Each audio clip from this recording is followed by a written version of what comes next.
చెప్పాలి. పరిశుద్ధాత్మ గురించి ఎంతమందికి తెలుసు, ఎంతమందికి తెలియదు? ఈ పరిశుద్ధాత్మ ఈ క్రైస్తవ జీవితంలో అది చాలా ప్రాముఖ్యమైనది.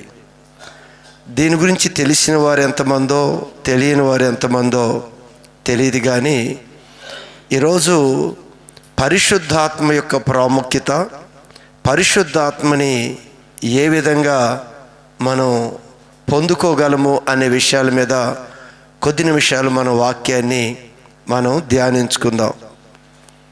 మీరు అనుకోవచ్చు, పరిశుద్ధాత్మ యొక్క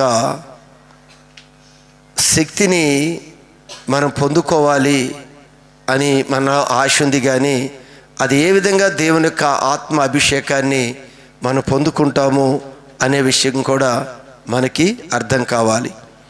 అయితే మనలో చాలామంది అనుకునేది ఏమిటి అంటే, ఇక్కడ మీరు చూస్తే పరిశుద్ధాత్మ ఉన్నాడు అని సంగతి కూడా తెలియని విశ్వాసులు ఉన్నట్లుగా బైబిల్ తెలియచేస్తూ ఉంది. బాప్తీసం తీసుకునే వ్యక్తులకు కూడా పరిశుద్ధాత్మ ఉన్నాడు అని, ఆ పరిశుద్ధాత్మ మనకి చాలా అవసరము అని తెలియని క్రైస్తవులు కూడా ఉన్నట్లుగా మన బైబిల్లో దేవుని వాక్యము, లేఖనాలు మనకు తెలియచేస్తూ ఉన్నాయి. అందుకే మనకు కూడా పరిశుద్ధాత్మ కొరకు తెలుసో లేదో మనం ఇదైనా జాగ్రత్తగా పరిశీలన చేయాలి. చూడండి, ఒక సందర్భాన్ని అపోస్తుల కార్యము 19వ అధ్యాయము 1వ వచనంలో ఒక వచనాన్ని మనం చదువుకున్నప్పుడు చాలా ఆశ్చర్యాన్ని కలిగిస్తూ ఉంటుంది మనకి. ఏమిటది? అపోల్లో కొరింథీలో ఉన్నప్పుడు జరిగిన సంఘటన ఏమనగా, పౌలు పై ప్రదేశములలో సంచరించి ఎఫెసీకి వచ్చి కొందరు శిష్యులను చూచి మీరు ప్రభువుని విశ్వసించినప్పుడు పరిశుద్ధాత్మను మీరు పొందితిరా అని వారిని అడుగుగా. ఎవరు అడుగుతున్నారు? అపోస్తలుడైన పౌలు గారు కొంతమంది బాప్తిసం పొందుకున్న వారిని ఆయన అడుగుతున్న ప్రశ్న ఏమిటి అంటే, మీరు దేవుడిని విశ్వసించినప్పుడు, దేవుని మీరు నమ్ముకున్నప్పుడు పరిశుద్ధాత్మను మీరు పొందుకున్నారా అని పౌలు గారు దైవ సేవకుడు అక్కడున్న విశ్వాసులను అడుగుతూ ఉన్నారు. అప్పుడు వారు ఏం సమాధానం చెప్పారు? పరిశుద్ధాత్ముడు ఉన్నాడు అన్న సంగతి మేము వినలేదు అని వారు సమాధానం ఇచ్చారు. ఈరోజు కూడా మనందరం కూడా దేవుని విశ్వసించాం కదా, మనల్ని కూడా అదే ప్రశ్న వేస్తున్నాడు. మీరు విశ్వసించారు కదా, ప్రభువుని అంగీకరించారు కదా, దేవుడిలో మీరు బాప్తిసం తీసుకున్నారు కదా, మీరు పరిశుద్ధాత్మను పొందితిరా అనే ప్రశ్న ఈ సాయంకాలం ప్రభు మనల్ని కూడా అడుగుతున్నాడు. మరి దాని సమాధానం మనమే చెప్పాలి. అయితే ఇక్కడ ఈయన అడుగుతున్నప్పుడు వీరు చెప్పిన సమాధానం ఏమిటి అంటే, పరిశుద్ధాత్ముడు ఉన్నాడన్న సంగతి మేము వినలేదు, మాకు తెలియదు అన్నారు. మనమేం సమాధానం చెప్తాం? మీరు పొందుకున్నారా అని అడుగుతున్నాడు ఆయన. మీరు కూడా దేవుని విశ్వసించారు కదా, విశ్వసించిన మీరు పరిశుద్ధాత్మను పొందుకున్నారా అని మనల్ని కూడా దేవుడు ప్రశ్నిస్తున్నప్పుడు మనం ఏమి స్పందించి మన దేవుడికి ఏం సమాధానం చెప్తాము? మీరు ఆలోచించేయండి. ఈరోజు బాప్తిసం తీసుకొని మనం దేవుని రాజ్యంలోనికి వెళ్ళిపోవటము చాలా ఈజీ అన్నట్లుగానే ఒక భ్రమలో మనం ఉంటూ ఉన్నాం. కానీ ఇక్కడ పరిశుద్ధాత్మ యొక్క ప్రాముఖ్యత గురించి మాట్లాడుతూ ఉన్నాడు. బైబిల్ గ్రంథాన్ని మరొకసారి మనం పరిశీలన చేస్తే అక్కడ అంటాడు, ఆత్మ లేనివాడు నావాడు కాదు అని చెప్పాడు. అదేంటి? బాప్తిసం తీసుకుంటే దేవుని వారిమే కదా మనం. బాప్తిసం తీసుకున్న తర్వాత మనం దేవుని పిల్లలమే కదా. అయితే ఇక్కడ ఏమంటున్నాడు? ఎవడైనను క్రీస్తు ఆత్మ లేనివాడైతే, యేసు క్రీస్తు యొక్క ఆత్మ లేనివాడైతే వాడు ఆయన వాడు కాడు. వాడు ఆయన వాడు కాదు అని చెప్తున్నాడు. ఆత్మ లేనివాడు నావాడు కాదు అని చెప్తున్నాడు. మరి ఆత్మ లేనివాడు నావాడు కాదు అని ప్రభు మాట్లాడుతున్నాడు అంటే ఆత్మ ఎంత ప్రాముఖ్యమైన వాడో పరిశుద్ధాత్ముడు మనకు అర్థం కావాలి.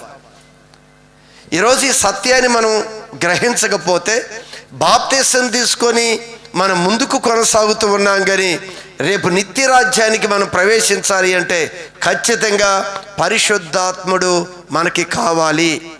కనుక ఈరోజు సంఘం ఇది ఎరగాలి. ఈ పరిశుద్ధాత్ముడు ఉన్నాడు అన్న సమాచారం మన ఎద్దుకు వస్తూ ఉండగా ఆ పరిశుద్ధాత్మని పొందుకునే విధంగా మన దేవుని సన్నిధిలో ప్రార్థన చేయాలి. దేవుని సన్నిధిలో ప్రార్థన చేసి ఆ పరిశుద్ధాత్మ శక్తిని మనం పొందుకోవాలి అని బైబిల్ ఒక సూచన మనకి చూపిస్తూనే ఉంది. అయితే మీరు గ్రహించండి, ఏంటి పరిశుద్ధాత్మ? ఇప్పుడు బైబిల్ గ్రంథంలో మనకి తండ్రి అయిన దేవుడు, కుమారుడైన దేవుడు, పరిశుద్ధాత్మ దేవుడు 3 రకాలుగా మనకి కనిపిస్తూ ఉంటారు. అయితే బైబిల్ చెప్పేది ఏమిటి అంటే ముగ్గురు కూడా ఒకటే అనేది బైబిల్ తెలియచేస్తూ ఉంది. దేవుడు ఒక్కడే. ఏం చెప్తుంది బైబిలు? దేవుడు ఒక్కడే. అయితే మనకి ఇక్కడ ఏమని కనిపిస్తున్నాయి అంటే 3 పాత్రలుగా మరి దేవుడు తన పాత్రలుగా మనకు కనిపిస్తూ ఉన్నాడు. ఒకటి తండ్రి అయిన దేవుడిగా కనిపిస్తున్నాడు, రెండోది కుమారుడైన దేవుడిగా కనిపిస్తున్నాడు, మూడవది పరిశుద్ధాత్మ దేవుడిగా మనకు కనిపిస్తున్నాడు. ముగ్గురుగా కనిపిస్తున్నాడు. కానీ త్రియేక దేవుడు ముగ్గురుగా మనకు కనిపిస్తున్న ఆయన ఒక్కడే అనే విషయాన్ని మనందరం కూడా గమనించాలి.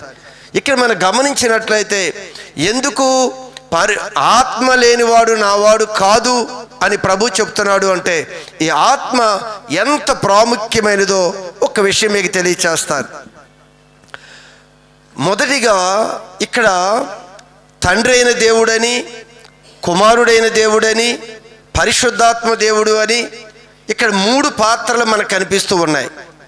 అయితే ఇక్కడ మొదటిగా తండ్రి గురించి మనం ఆలోచన చేసినప్పుడు తండ్రి లోకమును ఎంతో ప్రేమించెను. దేవుడు లోకమును ఎంతో ప్రేమించెను. ఎంత ప్రేమించాడు అంటే అంత ప్రేమించాడు లోకాన్ని దేవుడు. అందుకే ఆయన నీతిమంతుల మీదను అనీతిమంతుల మీదను అంటే అందరినీ ప్రేమిస్తున్నాడు. ఆయన ఈ లోకములో ఉన్న ప్రతి మానవ జాతిని కూడా ప్రేమిస్తున్నాడు మన దేవుడు. అందుకే దేవుడు లోకమును ఎంతో ప్రేమించెను అని. దేవుడు లోకాన్ని ప్రేమిస్తూనే ఉన్నాడు. ఏ వ్యక్తి అయితే ఆ దేవుని యొక్క ప్రేమని గుర్తుపడతాడో, ఏ వ్యక్తి అయితే దేవుని యొక్క ప్రేమను గుర్తుపడతాడో ఆ గుర్తుపట్టిన ఆ వ్యక్తి ఆ దేవుడు ప్రేమ చూసినప్పుడు తనలో ఉన్న ప్రేమలేని తత్వాన్ని చూసి తన పాపిని అనే విషయాన్ని ఈరోజు మనిషి గ్రహించడానికి అవకాశం ఉంటుంది. దేవుడి ప్రేమను కానీ మనం ఎరిగితే, దేవుడు మనందరినీ ప్రేమిస్తున్నాడు. మన దేవుని ప్రేమను ఎప్పుడైతే ఎరుగుతామో అప్పుడు మనం పాపులమి అని దేవుడి యొక్క ప్రేమ ముందు, దేవుని యొక్క పరిశుద్ధత ముందు మనం అపవిత్రులమని మనకు అర్థమైపోతుంది. ఎప్పుడైతే మనకు అర్థమవుతుందో ఆ తండ్రి యొక్క ప్రేమ మనల్ని ఏం చేస్తుంది అంటే క్రీస్తు యొద్దకి మనం నడిపిస్తూ ఉంటుంది. క్రీస్తు రక్తము ద్వారా మనం ఎప్పుడైతే పాపిమి అపవిత్రంగా ఉన్నాము అని మనకి ఎప్పుడైతే గ్రహింపు వస్తుందో మన క్రీస్తు దగ్గరికి తీసుకొని వచ్చి యేసు క్రీస్తు రక్తములో మనల్ని ఆయన కడిగి వేస్తాడు. అది ఆ తండ్రి పాత్రే. ఆ తండ్రి యొక్క ప్రేమ ఏం చేస్తుంది అంటే ఇదిగో ఈ లోకంలోనికి శరీరధారిగా వచ్చి మనందరి కొరకు చనిపోయిన ఆ పరిశుద్ధ రక్తంతో మనల్ని కడిగి నీతిమంతులుగా మారుస్తాడు.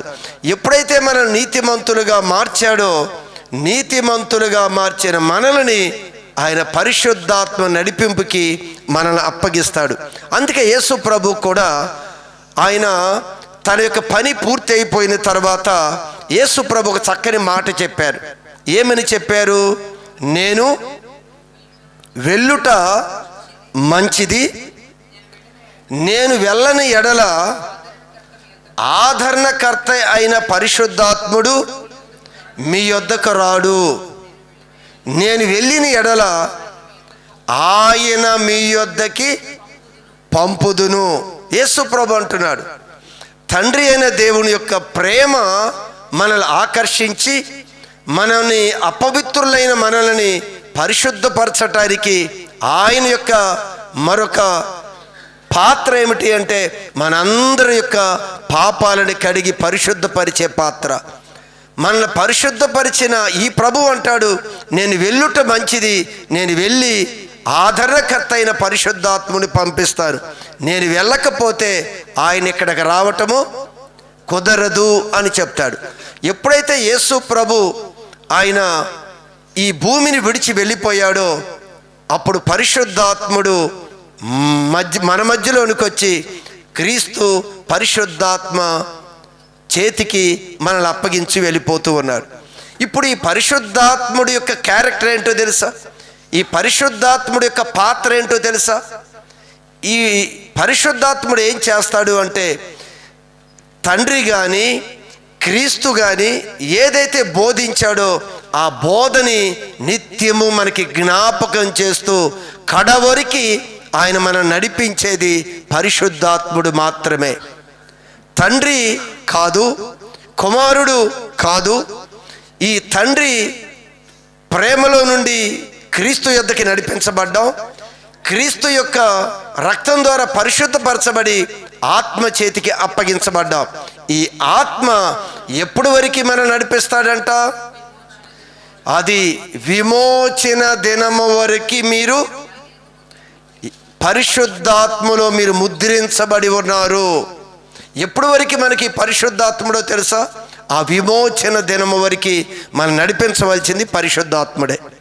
పరలోకం వెళ్ళటానికి మనకు తెలియదు, మనల్ని పరలోక రాజ్యంలోనికి తీసుకొని వెళ్ళేది పరిశుద్ధాత్ముడే. అందుకని ఆత్మ లేనివాడు నావాడు కాదు అని చెప్తున్నాడు ఆయన. ఖచ్చితంగా యేసు ప్రభు చెప్పిన మాట ఇదే, నేను వెళ్ళుట మంచిది, నేను వెళ్ళి ఇదిగో ఆదరణకర్తని నేను పంపిస్తాను. తన శిష్యులు కూడా అదే చెప్పాడు, మీరు కనిపెట్టండి, మీరు ప్రార్థన చేయండి. ఏం చెప్పాడు యేసు ప్రభు శిష్యులతో? వారందరూ కూడా యేసు ప్రభు పరమునకు చేర్చబడిన తర్వాత చేర్చబడే ముందు శిష్యులతో ఏం చెప్పాడో తెలుసా యేసు ప్రభు?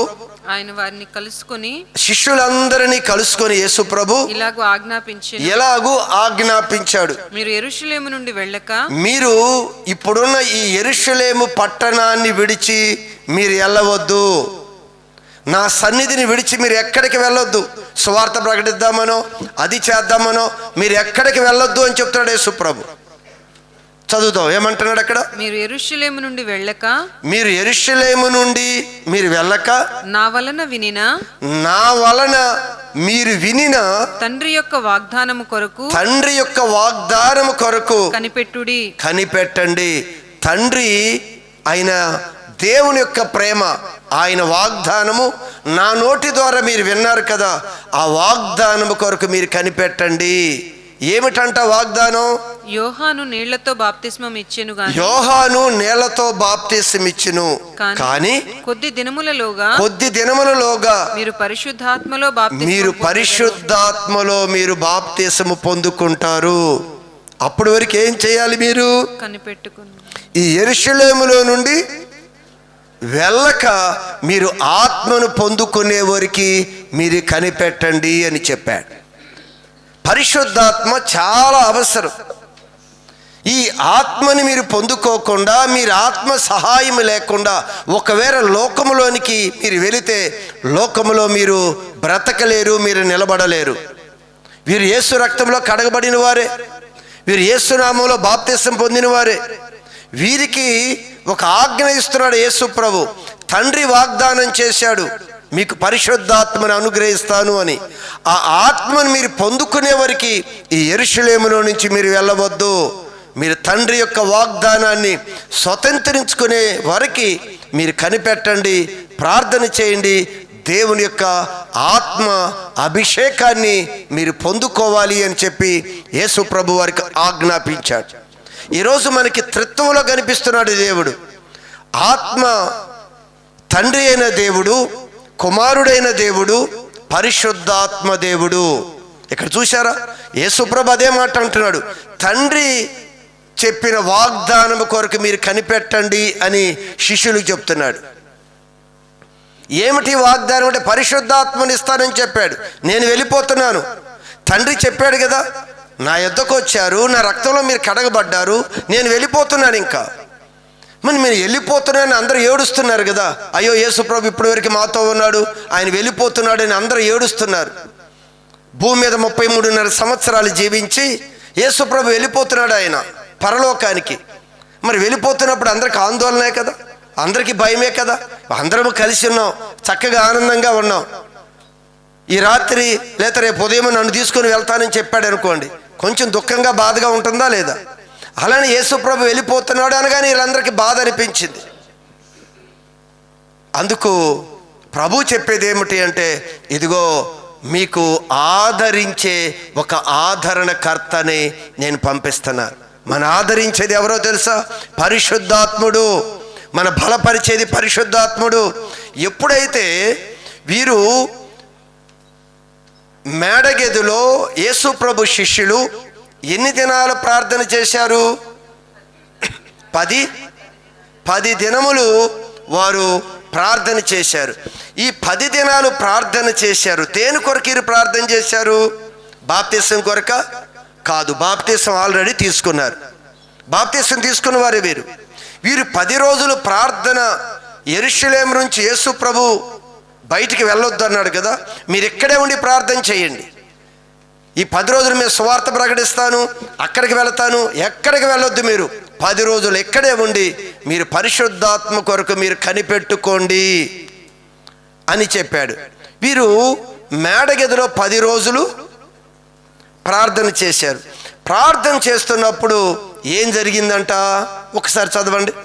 పెంతెకొస్తను పండుగ దినము వచ్చినప్పుడు అందరూ ఒక చోట కూడి చూడండి, అందరూ ఒక చోట కూడి ఉండిరి. అప్పుడు వేగముగా వీచు బలమైన గాలి వంటి ఒక ధ్వని ఆకాశము నుండి అకస్మాత్తుగా వారు కూర్చుండి ఉన్న ఇల్లంతా నిండిపోయిందంట. ప్రార్థన చేస్తున్నారు. జాగ్రత్త గమనించండి సంగమా, పరిశుద్ధాత్ముడు ఉన్నాడు అన్న సంగతే వారికి తెలియదంట. ఈరోజు మనం కూడా బాప్తిసం పొందుకున్నాం కదా, పరిశుద్ధాత్మ యొక్క శక్తిని, అభిషేకాన్ని పొందుకోవాలి అనే ఆలోచన మనకుందో లేదో ప్రభు ఈ సాయంకాలం మనతో మాట్లాడుతున్నాడు. ఆయన వారైతే యేసు ప్రభు చెప్పిన విధంగా ఆ యెరూషలేముని విడిచి వెళ్లకుండా 10 రోజులు ఎడతెగక ప్రార్థన చేశారు. ప్రార్థన చేస్తూ ఉండగానే ఆకాశము నుండి ఒక బలమైన గాలి వంటి ధ్వని ఆకాశము నుండి అకస్మాత్తుగా వారు కూర్చుండి ఉన్న ఇల్లంతయు నిండెను. మరియు అగ్ని జ్వాలల వంటి నాలుకలు విభాగింపబడినట్లుగా వారికి కనబడి వారిలో ఒక్కొక్కని మీద వ్రాలగా, ఒక్కొక్కరిగా అగ్ని దిగి వస్తూ ఈ అగ్ని కణాలన్నీ కూడా విడిపోయి ఒక్కొక్కరి మీద ఒక్కొక్క అగ్ని కణం పడినట్లుగా వారికి కనిపిస్తుందంట. ఏమన్నాడు అక్కడ? అగ్ని జ్వాలల వంటి నాలుకలు విభాగింపబడినట్లుగా వారికి కనబడి వారిలో ఒక్కొక్కరి మీద రాలగా అందరూ పరిశుద్ధాత్మతో నిండిన వారే. హల్లెలూయా, హల్లెలూయా. వారందరూ కూడా పరిశుద్ధాత్మతో నిండిన వారే మహాశక్తిమంతులుగా మార్చబడ్డారు.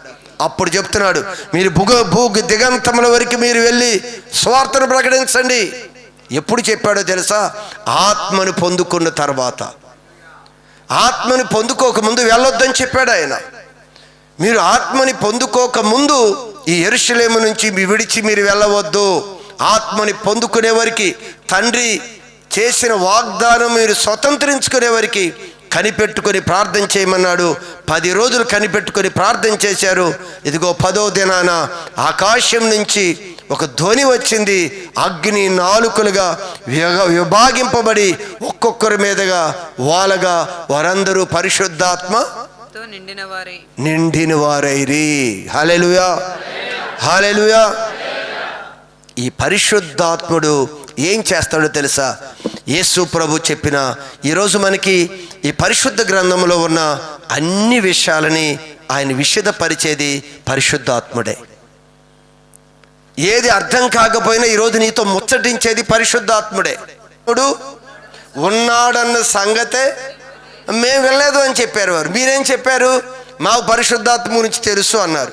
అయితే నేనేం అడిగాను? పరిశుద్ధాత్మ అంటే ఒక శక్తి, ఒక వ్యక్తి, లేదా ఒక పౌరమా, ఒక అగ్ని, లేదా ఒక ధ్వని, ఒక గాలి శబ్దమా? ఏంటి పరిశుద్ధాత్మ అంటే? పావురము ఆకారములో పరిశుద్ధాత్ముడు దిగి వచ్చాడు. ఇక్కడ అగ్ని నాలుకలుగా విభాగింపబడిన వచ్చినప్పుడు ఆ రూపాన్ని చూపించాడే గాని అగ్ని పరిశుద్ధాత్ముడు కాదు. ఆ ధ్వని పరిశుద్ధాత్ముడు కాదు. ఆయన ఒక వ్యక్తిని అలా మాట్లాడడం. మనం వ్యక్తిని అయితే వచ్చాడు వెళ్ళాడు అని మాట్లాడతాం. ఒక వస్తువుని కానీ లేదా ఒక జంతువుని కానీ మనం ఏం మాట్లాడతాం? వచ్చింది వెళ్ళింది అంటాం. కనుక ఆయన ఒక వ్యక్తి. గుర్తుపెట్టుకోండి, దుఃఖపడతాడు ఆయన. ఆయన దుఃఖపరచవద్దు, పరిశుద్ధాత్మని దుఃఖపరచవద్దు. ఆయనకు నచ్చని పని చేస్తే ఆయన కన్నీరు కారుస్తాడు, బాధపడతాడు. ఆయన వ్యక్తి. యేసు ప్రభు ఏ విధంగా వ్యక్తో, పరిశుద్ధాత్ముడు కూడా ఒక వ్యక్తి. తండ్రి అయిన దేవుడు, కుమారుడైన దేవుడు, పరిశుద్ధాత్మ దేవుడు. మన తండ్రి అయిన దేవుడు, కుమారుడైన దేవుడి దగ్గర ఆగిపోయాం. కుమారుడు వెళ్ళిపోయాడు. ఆయన చెప్పాడు, నేను వెళ్ళి ఆత్మని, ఆదరణకర్త అయిన పరిశుద్ధాత్మను పంపిస్తాను, మీరు ప్రార్థన చేసి కనిపెట్టండి. తండ్రి వాగ్దానం చేశాడు, ఖచ్చితంగా మీకు అనుగ్రహించబడతాడు. ఆయన మిమ్ములని ఎక్కడికి నడిపిస్తాడంట? సర్వసత్యములోనికి మిమ్మల్ని నడిపించేది ఎవరు అంటే పరిశుద్ధాత్ముడు. సత్యములో నుండి సర్వసత్యములోనికి, ఆ నిత్య రాజ్యానికి తీసుకుని వెళ్ళేది పరిశుద్ధాత్ముడు మాత్రమే. కానీ ఖచ్చితంగా మనందరం కూడా పరిశుద్ధాత్మ కొరకు ప్రార్థన చెయ్యాలి. ఇది మనం చెయ్యకపోతే మనకి ఆలోచన చెప్పేది ఎవరు? మన తప్పుని ఒప్పింపజేసేది ఎవరు? ఒకవేళ మీరు అనవచ్చు, ఒక విషయాన్ని మనం చూస్తే ఆత్మ లేకుండా ఎవరు కూడా ప్రభు అని ఒప్పుకోరంటే ఏమంటాడు? ఆత్మ లేకుండా ఎవరు కూడా యేసు ప్రభు దేవుడు అని ఒకసారి చదువుదాం. పరిశుద్ధాత్మ వలన తప్ప ఎవడును యేసు ప్రభు అని చెప్పలేడనియు నేను మీకు తెలియజేయుచున్నాను. ఏమంటున్నాడు అక్కడ? నీవు ఈరోజు యేసు ప్రభు, ఆయన ప్రభు అని, ఆయన తండ్రి అని, ఆయన దేవుడు అని ఆయన గురించి నువ్వు మాట్లాడుతున్నావు అంటే ఆత్మ సహాయము లేకుండా నీవు ఏం చెప్తున్నాడు అక్కడ? చెప్పలేవు అని చెప్తున్నాడు. అంటే పరిశుద్ధాత్ముడే మనకు తెలియజేస్తున్నాడు ఇవంతా కూడా. ఆయన ప్రభువు, ఆయన తండ్రి, ఆయన దేవుడు, ఆయన మాట వినండి, ఆయన వెంబడించండి, ఆయనకు లోబడండి, ఆయన ప్రార్థన చేయండి అని అన్నీ కూడా పరిశుద్ధాత్ముడు మనకు బోధిస్తూనే ఉన్నాడు ఆయన. అయితే మీరు అనొచ్చు, మరి పరిశుద్ధాత్మ లేకుండా మనం యేసుని ప్రభు అని ఒప్పుకోం కదా, మరి పరిశుద్ధాత్మ మాతో ఉన్నాడు కదా, అంతే కదా యేసు ప్రభు దేవుడు అని చెప్తున్నాము అని మనం అనుకోవచ్చు. పరిశుద్ధాత్ముడు మనతో ఉన్నాడు ఆయన, కానీ ఆయన మనలోనికి రావాలి. మనతో ఉండి ఒప్పింపజేస్తున్నాడు పాపము గురించి, నీతిని గురించి, తీర్పును గురించి, తీర్పు ఉందని, మనలో పాపం ఉందని, మనం ఎలా ఉండాలి అని పరిశుద్ధాత్ముడే మనం ఒప్పింపజేస్తుంది. ఇప్పుడు కూడా ఇందా ప్రార్థన చేయమని చెప్పాను ఇంతకుముందు. ప్రార్థనలో మన పాపాలు ఒప్పుకుంటున్నాం. ఒప్పింపజేస్తుంది ఎవరు? పరిశుద్ధాత్ముడే. పరిశుద్ధాత్ముడు లేడు అని నేను చెప్పలేదు. పరిశుద్ధాత్ముడు మనతో ఉన్నాడు, మనల్ని ఒప్పింపజేస్తున్నాడు, మనకి హెచ్చరిస్తున్నాడు, ఆలోచన చెప్తున్నాడు. ఆ పరిశుద్ధాత్ముడు ఆయన మనలోనికి రావాలి, ఆయన మనలోనికి రావాలి. అందుకే నేను తలుపు యొద్దుండి నేను తట్టుచున్నాను, ఎవడైనను నా స్వరము విని తలుపు తీసిన ఎడల నేను ఆయనలోనికి అతనిలోనికి వచ్చి అతనితో నేను నాతో కూడా అతను భోజనము చేయుదుము. ఆయన మనలోనికి రావాలి, మనలోనికి రావాలి. మనలో ఆత్మ అభిషేకం రావాలి అంటే ఖచ్చితంగా మన దేవుడి సన్నిధిలో కనిపెట్టుకొని ప్రార్థన చేయాలి. మనం కూడా స్థలం ఇవ్వాలి ఆయనకి. మన హృదయంలో స్థలం ఇవ్వనంత కాలము కూడా ఆయన అవుట్ సైడే ఉంటాడు, ఆయన ఇన్సైడు లోపల పక్కకి ఆయన రాలేడు. ఆయన మనలోనికి రావాలి అంటే మన స్థలం ఇవ్వాలి. నాకు స్థలం ఇవ్వండి అని చెప్తాడు. మన హృదయంలో ఆయనకి స్థలం ఇస్తే ఆయన మనలోకి వస్తాడు, ఆయన మనల్ని నడిపిస్తాడు.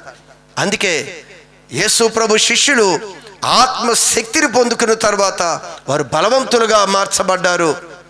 భూమిని తల్ల క్రిందులు చేసేవారు ఇక్కడ కూడా వచ్చారా? ఎవరంటే వీరు భూమిని తల్ల క్రిందులు చేసేవారంట. మనటి వరకు మామూలు మనుషులే కదా వీరు, మనటి వరకు మనతో ఉన్నవారే కదా. ఈరోజు భూమిని తల్ల క్రిందులు చేయగలిగే శక్తి ఎలా వచ్చింది? దేవుని ఆత్మ అభిషేకం వారిలోకి వచ్చింది. అందుకే వారికి ఆ జ్ఞానం, అందుకే వారికి ఆ తెలివి, అందుకే వారి జీవితంలో ఆ విధమైన మార్పు ఎలా వచ్చిందంటే పరిశుద్ధాత్మ వలన.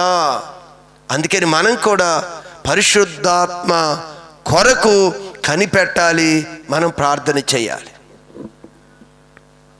అందుకే త్రిత్వం, ముగ్గురు దేవుళ్ళు కాదు, ఒకే దేవుడు. మనకు ముగ్గురు దేవుళ్ళ, ఒక్కళ్ళ దేవురా? ఒక్కడే దేవుడు, ఒకే దేవుడు. మూడు రకాల పాత్రలు అంతే.